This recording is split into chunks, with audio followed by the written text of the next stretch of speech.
Good evening, and welcome back to Footnotes Folly.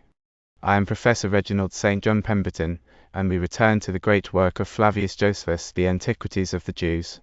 Book 7, Close to the Grave of David. Tonight we open Book 8, the reign of his son Solomon, and the kingdom that came after, and we give it complete, in plain modern English, from Whiston's grand old public domain translation. The plain rendering and the asides are my own. This is Book 8, Part 1. We watch young Solomon make his throne secure, sometimes harshly, and then ask God, in a dream, not for wealth or long life, but for wisdom, and we hear the famous judgment of the two mothers and the living child. Then his glory begins, the riches, the league with Hiram king of Tyre, and the start of the work his father only dreamed of, the building of the great temple in Jerusalem, which Josephus described stone by stone and ornament by ornament. Let us begin. We have already described David in the previous book, his character, the good he did for his countrymen, the wars and battles he fought successfully, and how he died in old age. After him, his son Solomon, still young, took the kingdom. David had declared him ruler of the people while he was still alive, according to God's will. When Solomon sat on the throne, the whole nation greeted him with joyful shouts, as people usually do at the beginning of a reign. They wished that everything he undertook would end well, that he would live to a great age, and that his affairs would be as prosperous as possible. But Adonijah, who had tried to seize the government while his father was still alive, came to the king's mother Bathsheba and greeted her with great courtesy. She asked whether he had come because he wanted her help in some matter, and told him to speak freely if that was so, since she would gladly help him. Adonijah began by saying that she herself knew the kingdom had been his, both because he was older and because the people had been inclined toward him. Yet, he said, it had been transferred to her son Solomon by the will of God. He added that he was content to serve under Solomon, and was satisfied with the present settlement. Still, he asked her to obtain one favor from his brother, to persuade Solomon to give him Abishag in marriage. Abishag had slept beside David, but because David had been too old, he had not had relations with her, and she remained a virgin. Bathsheba promised Adonijah very earnestly that she would help him, and would try to bring about the marriage. She thought the king would be willing to grant him such a request, especially when she pressed it strongly. So Adonijah went away hoping that the marriage would succeed. Bathsheba then went at once to her son to speak to him about what she had promised at Adonijah's request. Solomon came forward to meet her and embraced her. Then he brought her into the house where his royal throne was set. He sat on his throne and ordered another throne to be placed at his right hand for his mother. When Bathsheba had sat down, she asked him to grant one request and not to do anything harsh or ungrateful toward her, as he would if he refused her. Solomon told her to ask whatever she wished, because it was his duty to grant everything she requested. He also complained that she had not begun by confidently expecting to receive what she wanted, but seemed to suspect that he might deny her. Then she asked him to allow his brother Adonijah to marry Abishag. Adonijah is aiming at great things. I wonder that you do not ask me to give him the kingdom too, since he is my older brother, and since you ask that he be allowed to marry Abishag. He has powerful friends, Joab, the commander of the army, and Abiathar the priest. The king was greatly offended by Bathsheba's words and sent his mother away. He called for Benaiah, the captain of the guards, and ordered him to kill Adonijah. Then he called for Abiathar the priest. Solomon told Abiathar that he would not put him to death because of the hardships he had endured with David, and because he had carried the ark along with him. But because Abiathar had joined Adonijah's followers and supported his party, Solomon punished him by removing him from office. He ordered him not to remain there or come again into his presence, but to go to his own town, live on his own fields, and stay there for the rest of his life. Abiathar had offended so seriously, Solomon said, that it was no longer right for him to retain his priestly dignity. For this reason the house of Ithamar lost the priestly dignity, just as God had foretold to Eli, Abiathar's grandfather. The office was transferred to Zadok, from the family of Phinehas. During the time when the high priesthood had been transferred to the house of Ithamar, beginning with Eli, members of the family of Phinehas had lived as private persons. Their line was as follows: Buki, the son of the high priest Abishua; Buki's son Jotham; Jotham's son Meroth; Meroth's son Aropsius; Aropsius's son Ahitub; and Ahitub's son Zadok, who was first made high priest in David's reign. When Joab, the commander of the army, heard that Adonijah had been killed, he became very afraid, because he had been a greater friend to Adonijah than to Solomon. He suspected, with good reason, that he was in danger because of his support for Adonijah. So he fled to the altar, thinking he might find safety there because of the king's reverence for God. When people told Solomon what Joab was relying on, the king sent Benaiah and ordered him to raise Joab up from the altar and bring him before the judgment seat to make his defense. Joab answered that he would not leave the altar, but would rather die there than anywhere else. Benaiah reported this answer to the king. Solomon then ordered him to cut off Joab's head there, so that Joab would receive punishment for the two army commanders whom he had wickedly killed. Solomon also ordered that Joab's body be buried, so that the guilt of Joab's crimes would remain with Joab's own family, and so that Solomon and his father would be free from blame through Joab's death. Benaiah did as he was commanded, and Solomon appointed him commander of the whole army. The king also made Zadok the sole high priest in place of Abiathar, whom he had removed. As for Shimei, Solomon ordered him to build himself a house, stay in Jerusalem, attend on the king, and not have permission to cross the brook Cedron. If he disobeyed this command, death would be his punishment. Solomon threatened him so severely that he compelled him to swear an oath that he would obey. I said he had reason to thank Solomon for giving him such an order, and he swore that he would do as the king commanded. He left his own country and lived in Jerusalem. But 3 years later, when I heard that 2 of his servants had run away and were in Gath, he hurried there after them. When he returned with them, the king learned what had happened and was very displeased that I had despised his command, and even more that he had shown no regard for the oaths he had sworn to God. Did you not swear never to leave me or go out of the city to another? Therefore you will not escape punishment for your perjury. I will punish you, wicked man, both for this crime and for the insults you spoke against my father when he was fleeing. You will learn that wicked people gain nothing in the end, even if they are not punished immediately for their unjust actions.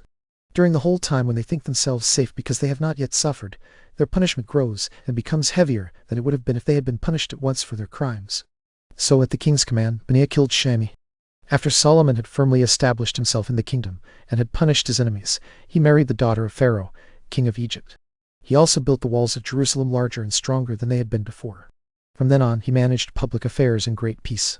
His youth did not keep him from administering justice, observing the laws, or remembering the commands his father had given him at his death. Instead, he performed every duty with the careful judgment one might have expected from an old and very prudent man. Solomon now resolved to go to Hebron and sacrifice to God on the bronze altar that Moses had built. There he offered 1,000 burnt offerings. After he had done this, he believed he had shown great honor to God. That same night, while Solomon slept, God appeared to him and told him to ask for whatever gifts he wished, which God was ready to give him as a reward for his piety. Give me, O Lord, a sound mind and good understanding, so that I may speak to the people and judge them according to truth and righteousness. Solomon asked God for what was most excellent and most valuable in itself, what God would most gladly give, and what would be most useful for a man to receive. He did not ask for gold, silver, or any other riches, as a man, and especially a young man, might naturally have done, since most people usually consider such things the greatest treasures and the best gifts from God. God was pleased with Solomon's request. He promised to give him all the things he had not chosen, riches, glory, and victory over his enemies. Above all, God promised him understanding and wisdom in such measure that no other mortal man, whether king or common person, had ever possessed the like. God also promised to preserve the kingdom for Solomon's descendants for a very long time, if Solomon remained righteous and obedient to him, and imitated his father in the things in which David had excelled. When Solomon heard this from God, he immediately sprang from his bed. After worshipping him, he returned to Jerusalem.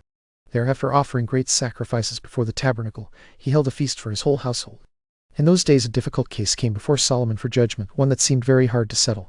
I think it necessary to explain the facts in dispute, so that those who read my writings may understand how hard a case Solomon had to decide, and so that people concerned with such matters may take the king's wisdom as an example and more easily give judgment in similar questions.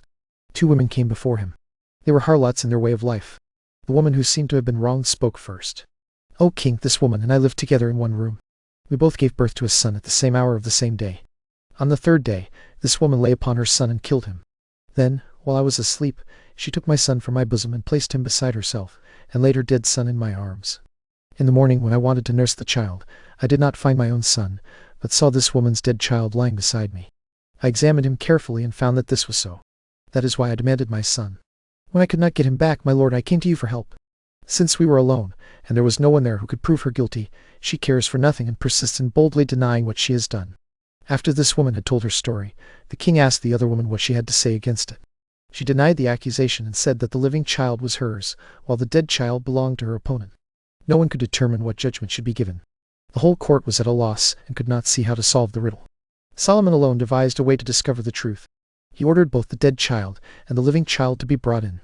Then he set one of his guards to fetch a sword, draw it, and cut both children in 2, so that each woman could have half of the living child and half of the dead one. At this, all the people privately laughed at the king, thinking him no more than a youth. Meanwhile, the real mother of the living child cried out that the king should not do this.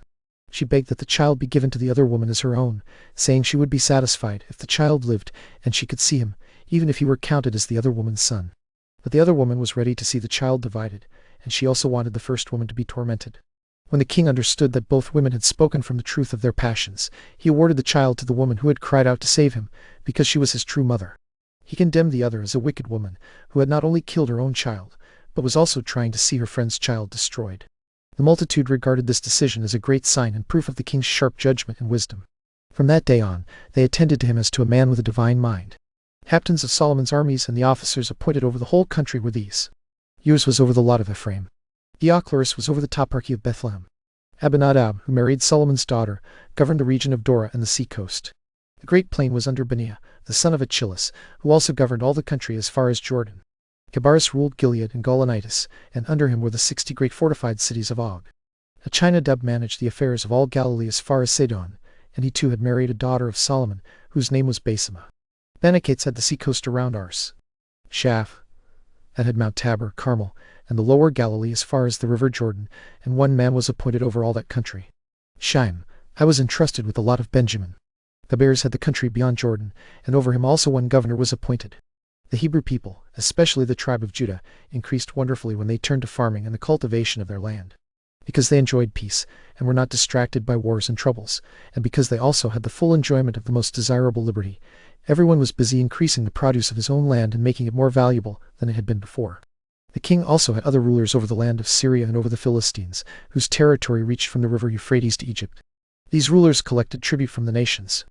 Every day they supplied the king's table and supper with 30 kori of fine flour and 60 kori of meal, along with 10 fat oxen, 20 pasture-fed oxen, and 100 fat lambs. These were in addition to what was taken by hunting, harts, buffaloes, birds, and fishes, which foreigners brought to the king day after day. Solomon also had such a great number of chariots that he had 40,000 stalls for the horses that drew them. Besides these he had 12,000 horsemen. Half of them attended the king in Jerusalem, while the rest were scattered abroad and lived in the royal villages. The same officer who provided for the king's expenses also supplied fodder for the horses and brought it to whatever place the king was staying at the time. The insight and wisdom God gave Solomon were so great that he surpassed the ancient wise men. He was in no way inferior to the Egyptians, who were said to exceed all people in understanding. Indeed, it is clear that their wisdom was far below the king's. He also excelled and distinguished himself in wisdom above the Hebrews of that time, who were most famous for shrewdness: Ethan, Heman, Chalcol, and Darda, the sons of Mahal. Solomon composed 1,005 books of odes and songs, and 3,000 books of parables and comparisons. He spoke a parable about every kind of tree, from the hyssop to the cedar. In the same way he spoke about beasts and about every kind of living creature, whether on the earth, in the seas, or in the air. He was acquainted with all their natures, and neglected no inquiry about them, but described them all like a philosopher and showed his exact knowledge of their several properties. God also enabled Solomon to learn the skill that drives out demons, a science useful to people and able to heal them. Solomon composed incantations by which illnesses are relieved, and he left behind the method of using exorcisms to drive demons away so that they never return. This method of cure is still very powerful even now. I myself have seen a certain man of my own country, named Eleazar, release people possessed by demons in the presence of Vespasian, his sons, his captains, and the whole multitude of his soldiers. The cure was performed in this way. Eleazar put to the nostrils of the possessed person a ring that had a root of one of the kinds mentioned by Solomon. Then he drew the demon out through the man's nostrils. When the man immediately fell down, Eleazar adjured the demon never to return into him, while still mentioning Solomon and reciting the incantations Solomon had composed. When Eleazar wanted to persuade the spectators and prove to them that he possessed this power, he set a cup or basin full of water a little way off. As the demon came out of the man, Eleazar commanded it to overturn the vessel, so that the spectators would know that it had left the man. When this happened, Solomon's skill and wisdom were made very plain. For this reason, so that all people may know the greatness of Solomon's abilities, how beloved he was by God, and so that the extraordinary virtues of every kind with which this king was endowed may not be unknown to any people under the sun, I have spoken about these matters at such length. Moreover, when Hiram, king of Tyre, heard that Solomon had succeeded to his father's kingdom, he was very glad, because he had been David's friend. So he sent ambassadors to Solomon, greeted him, and congratulated him on the happy condition of his affairs. In response, Solomon sent him a letter. Know that my father wanted to build a temple to God, but he was hindered by wars and continual expeditions, for he did not stop overthrowing his enemies until he had made them all subject to tribute. But I give thanks to God for the peace I now enjoy. Because of it I have leisure, and I intend to build a house to God, for God foretold to my father that such a house would be built by me. Therefore I ask you to send some of your subjects with mine to Mount Lebanon to cut timber, since the Sidonians are more skillful than our people at cutting wood. As for the wages of the woodcutters, I will pay whatever price you decide. It is right to bless God, because he has entrusted your father's government to you, a wise man endowed with every virtue. As for me, I rejoice in the condition you are in, and I will serve you in everything you send to me about. When my subjects have cut down many large trees of cedar and cypress wood, I will send them to the sea and order my subjects to make them into floats. They will sail them to whatever place in your country you desire and leave them there, after which your subjects may carry them to Jerusalem. You must take care to provide us with grain in exchange for this timber, because we need it, since we live on an island. The copies of these letters remain to this day and are preserved not only in our books, but also among the Tyrians. If anyone wishes to know the certainty of them, he may ask the keepers of the public records of Tyre to show them to him, and he will find that what is written there agrees with what we have said. I have said this because I want my readers to know that we speak nothing but the truth. We do not compose history from plausible tales that both deceive and please people. We do not try to avoid examination, nor do we ask people to believe us at once. We are not free to depart from truth, which is the proper praise of a historian, and still be blameless. Instead, we insist that nothing we say should be accepted, unless we can show its truth by proof and by the strongest witnesses. As soon as King Solomon received this letter from the king of Tyre, he praised the readiness and goodwill Hiram had shown in it. Solomon repaid him with what he had asked for, sending him yearly 20,000 kori of wheat and the same number of baths of oil. A bath contains 72 sextaries. He also sent him the same measure of wine. In this way the friendship between Hiram and Solomon grew stronger and stronger, and they swore to maintain it forever. The king also imposed a labor levy on all the people, consisting of 30,000 laborers. He made their work easier by dividing it wisely among them. 10,000 cut timber on Mount Lebanon for 1 month, then came home and rested for 2 months, until the other 20,000 had completed their tasks at the appointed times. Thus the first 10,000 returned to their work every 4th month. Adoram was in charge of this levy. There were also 70,000 of the foreigners left by David who carried stones and other materials, and 80,000 who cut the stones. Over these were 3,300 supervisors. Solomon also commanded them to cut large stones for the foundations of the temple, to shape them and join them together in the mountain, and then bring them to the city. This was done not only by workmen of our own country, but also by the workmen Hiram sent. Solomon began building the temple in the 4th year of his reign, in the 2nd month, which the Macedonians call Artemisius and the Hebrews call Jer. This was 590, 2 years after the Israelites came out of Egypt, 1,020 years after Abraham left Mesopotamia and came into Canaan, 1,440 years after the flood, and 3,102 years after Adam, the first created man. The year in which the temple began was already the 11th year of Hiram's reign. From the building of Tyre to the building of the temple, 240 years had passed. The king laid the temple's foundations very deep in the ground. He used strong stones that could withstand time, so that they would join firmly with the earth and become a secure base for the structure raised above them. They had to be strong enough to carry easily the enormous upper works and costly ornaments, whose weight would be no less than the other high and heavy parts of the building, which the king intended to make very splendid and magnificent. The whole body of the temple up to the roof was built of white stone. Its height was 60 cubits, its length was also 60, and its width was 20. Over it another structure was raised, equal to it in its measurements, so that the temple's full height was 120 cubits. Its front faced east. For the temple they built the porch. Its length was 20 cubits, matching the width of the house. Its breadth was 12 cubits, and its height was raised to 120 cubits. Around the temple Solomon built 30 small rooms. They enclosed the whole temple by standing close together, and by their number and their outward position around it. He also made passages through them, so that one could go from one room into another. Each room was 5 cubits wide and 5 cubits long, and 20 cubits high. Above these rooms were other rooms, and still others above them, all equal in size and number, so that they reached a height equal to the lower part of the house. The upper part had no buildings around it. The roof over the house was made of cedar. Each of these rooms had its own roof, separate from the roofs of the others. But over the other parts, there was one common covered roof, made with very long beams that ran through the rest of the building and through the whole structure, so that the middle walls, strengthened by the same wooden beams, would be made firmer. The part of the roof beneath the beams was made of the same materials, smooth throughout, ornamented suitably for a roof, and covered with plates of gold fastened to it. As Solomon enclosed the walls with cedar boards, he also fixed plates of gold upon them, carved with sculptures. In this way the whole temple shone, and the brilliance of the gold on every side dazzled the eyes of those who entered. The whole structure of the temple was made with great skill from polished stones. They were laid together so evenly and smoothly that those who looked at them saw no sign of any hammer or other building tool. It seemed as though the materials had joined themselves together naturally without tools, and as though the harmony of one part with another had come from nature rather than from the force of instruments used upon them. The king also devised a fine way to ascend to the upper room over the temple. The steps were built inside the thickness of the wall. That upper room had no large door at the east end, as the lower house did. Its entrances were on the sides, through very small doors. Solomon also overlaid the temple, inside and outside, with cedar boards, which were fastened close together by thick chains, so that this arrangement served as support and strength for the building. When the king had divided the temple into 2 parts, he made the inner house, 20 cubits in every direction, the most secret chamber. The other part, 40 cubits long, he appointed as the sanctuary. After cutting a doorway through the wall, he set cedar doors in it, and overlaid them with a great quantity of gold, carved with sculptures.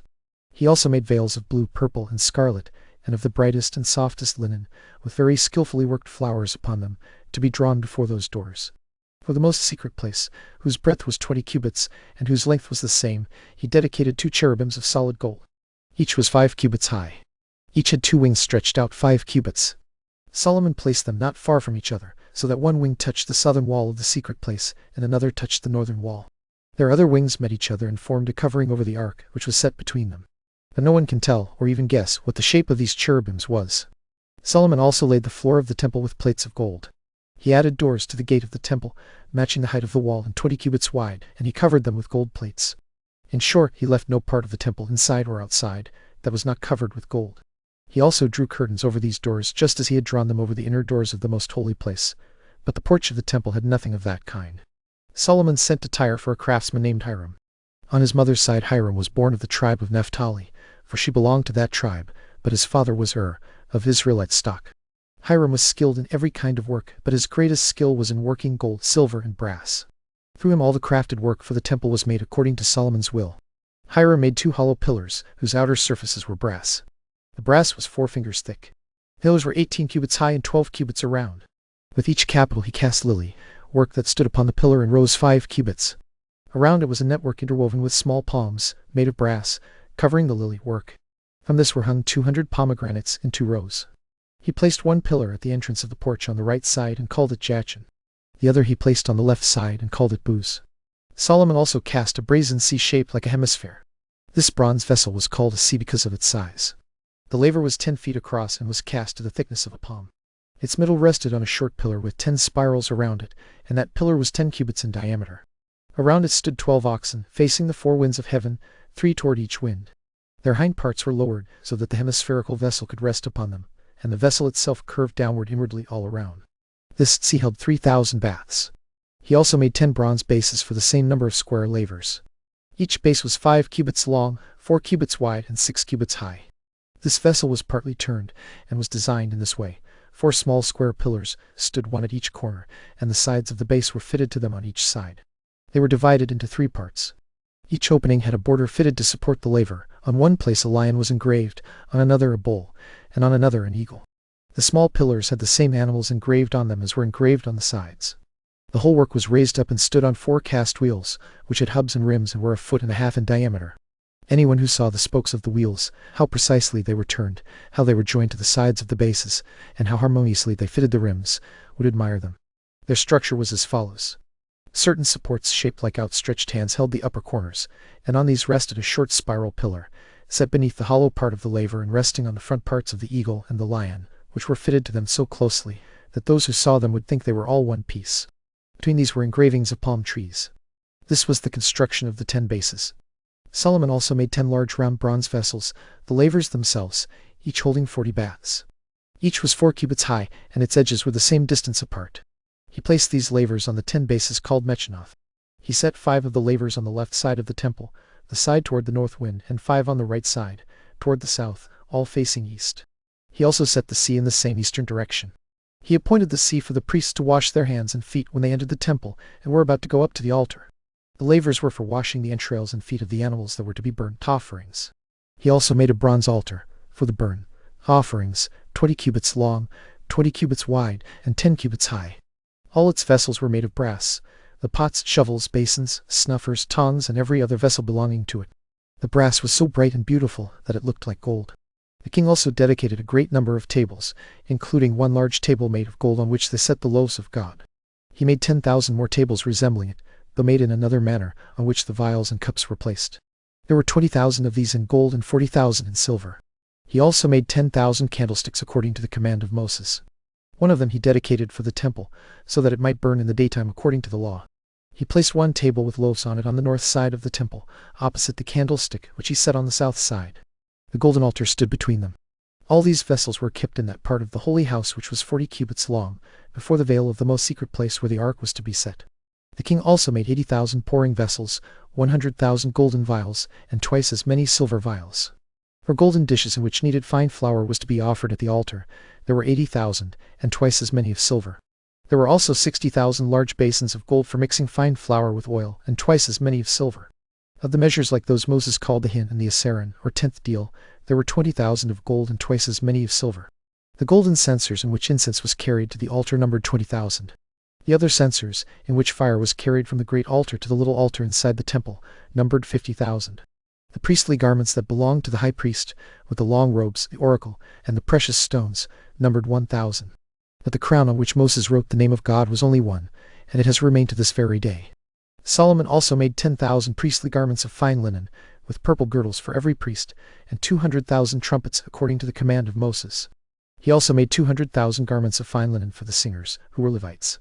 He made musical instruments for singing hymns, called nabal and sindri, psalteries and harps, made of electrum, the finest brass, numbering 40,000. Solomon made all these things for the honor of God, with great variety and magnificence. He spared no expense, but used every possible liberality in adorning the temple, and he dedicated these things to the treasures of God. He also placed a partition around the temple, which in our language is called Whiston and by the Greeks is called thrikos. He raised it to a height of 3 cubits, in order to keep the multitude from entering the temple, and to show that it was a place free and open only to the priests. Beyond this court he built another temple in the shape of a quadrangle and erected great, broad cloisters for it. It was entered through very high gates, each gate facing one of the 4 winds, and the gates were shut with golden doors. Into this temple entered all the people who were distinguished from the rest by being pure and observant of the laws. Beyond this, Solomon made another temple that was truly wonderful and beyond the power of words to describe. Indeed, if I may say so, it was hardly believable even when seen.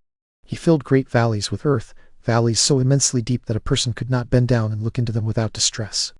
After raising the ground 400 cubits, he made it level with the top of the mountain on which the temple was built.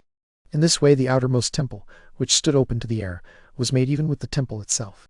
He surrounded this also with a building consisting of a double row of cloisters. These stood high upon pillars of native stone. Their roofs were made of cedar and were polished in a manner suitable for such lofty roofs. All the doors of this temple he made of silver. And there we will pause, with the temple rising in Jerusalem in all its gold and cedar, the labor of tens of thousands, and the center of a nation's worship for centuries to come. Next time, in part 2, the finishing of that house, the bringing in of the ark, the cloud of glory that fills it, Solomon's great prayer of dedication, and then his own palace, his fame spreading to the ends of the earth, and the visit of the Queen of Sheba to test the wisest of kings. Mind the footnotes, and beware the folly.